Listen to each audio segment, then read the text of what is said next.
Eh bien bonjour à tous messieurs dames, bienvenue sur cette nouvelle vidéo, c'est Néo. Aujourd'hui le 26 mai 2022, on est à la fin des marchés financiers. Les marchés financiers ont clôturé, que ce soit au niveau européen ou américain. Voilà, on finit toujours dans le vert, et tant mieux d'ailleurs, ça fait quelques séances qu'on est dans le vert. Le CAC 40 qui finit à plus de 6400 points, 6410 points et quelques, à plus 1,78%. C'est très bien. Le Dow Jones à plus 1,61%, le Nasdaq qui bondit à 2 plus 2,68%, le DAX à plus 1,59%. Petit bémol, le pétrole Brent qui est passé au-dessus de la barre des 115 dollars, comme vous verrez sur ma range.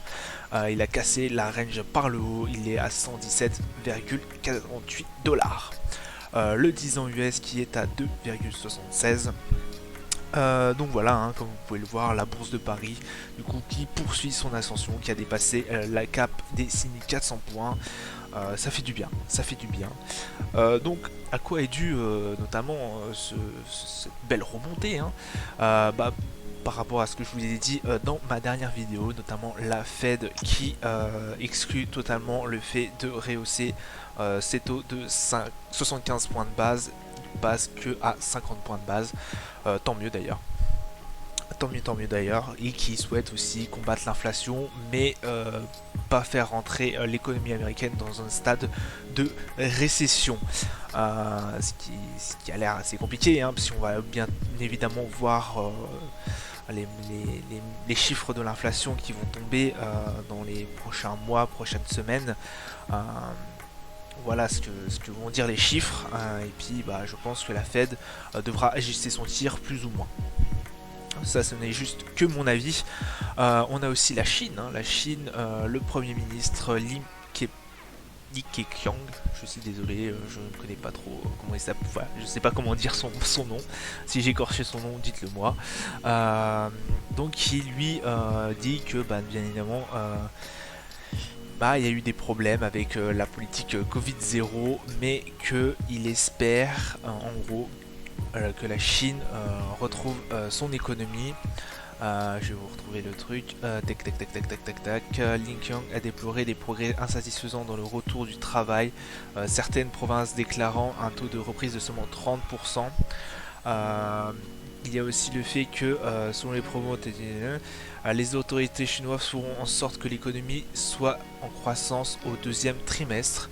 Voilà, donc maintenant qu'ils ont compris que on pouvait pas non plus pour 30K complètement fermer une ville, la politique chinoise continue du coup à essayer de faire marcher son économie, puisque son économie était très ralentie à cause de leur politique Covid-0. Ça, j'en ai parlé dans mes vidéos.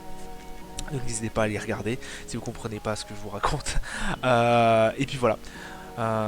Ça, c'était les deux grosses nouvelles. Donc effectivement un petit relâchement au niveau de l'état d'urgence Covid en Chine, et le retour aussi de la minute Fed qu'on a eu hier. Donc voilà, qui a permis notamment aux indices de revenir un peu plus fort et d'être dans le vert. Ça fait toujours du bien. Le calendrier économique, donc aujourd'hui on a eu notamment le taux de croissance du PIB en glissement trimestriel au deuxième trimestre, pardon. Au niveau des États-Unis à 14h30, il a été moins bon que prévu.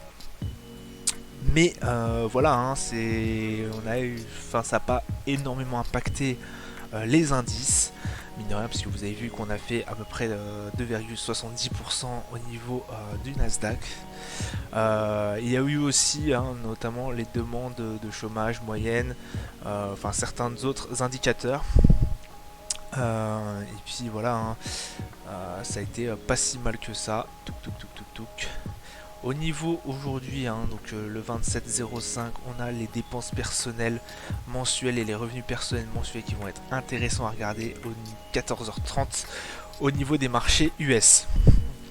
Soyez à l'heure, ça peut être intéressant de regarder ça. Ça peut être aussi source de volatilité. Au niveau des marchés, on va aller tout de suite faire un petit tour. Alors, hop, on va commencer par le gold, tiens. Le gold qui est à 1848 points, oui pardon, 1848 points exactement. Le Brent du coup qui a cassé par le haut, qui a 117,32 $. Exactement, voilà, vous avez dit, hop, j'ai calé une range, une range entre 114 et 100 points, et 100 $, pardon, le baril. Et là, effectivement, ça a cassé par le haut, donc à 117,32 $. Le Dow Jones qui est à 32 576 points, ça fait une, bon, on va peut-être pas compter celle-là, 1, 2, 3, 4 séances qu'il est dans le vert, le Dow Jones, ça fait du bien. En daily du coup, donc 32 579 points. Hop, bon, on assiste peut-être à un rebond, on est sûrement pas tout à fait dans une allure positive sur du long terme, mais au moins on pourra remarquer qu'il y a eu un beau rebond, un peu comme ce qu'on a eu au mois de mars. Au niveau du CAC, le CAC qui est du coup revenu dans sa range, pas en cassant par le bas, qui est à 6422 points, hein, très très bien. Hop, le S&P qui est qu'à 4051 points à l'heure actuelle, c'est pareil, ça fait à peu près 2 séances d'affilée, peut-être une troisième aujourd'hui. Oui, 3-4 si on compte celle-là, 3-4 séances qu'il est dans le vert. Le Nasdaq qui a fait un beau bond, hein, voilà. On peut voir lui, ça fait un petit moment qu'il se reprend. Ça fait du bien parce que depuis les plus hauts, le Nasdaq, il a énormément chuté. Pardon, on n'était pas en délit. Je me disais aussi, ça fait 3 séances qu'il est dans le bleu du coup. 2 séances pardon qu'il est dans le bleu et qu'on a retrouvé le bleu. Donc c'est pas mal. Ça fait, ouais, ça fait, il faudrait que je vous montre combien ça fait de pourcentage depuis les plus hauts, mais je crois que c'est plus de 30%, ça c'est sûr. Le Bitcoin qui plonge à 28 000 $, le Bitcoin, 28 943.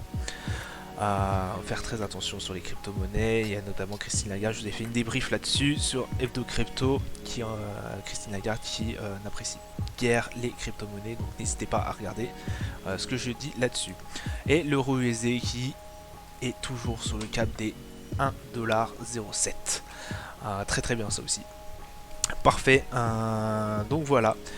Ça sera tout pour aujourd'hui, n'hésitez pas à me poser des questions en commentaire si vous en avez, likez, commentez, voilà, je vous fais pas le topo.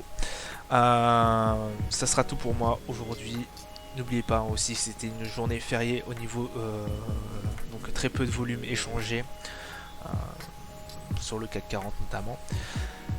Et puis voilà, je vous embrasse, je vous dis à plus tard, ciao ciao.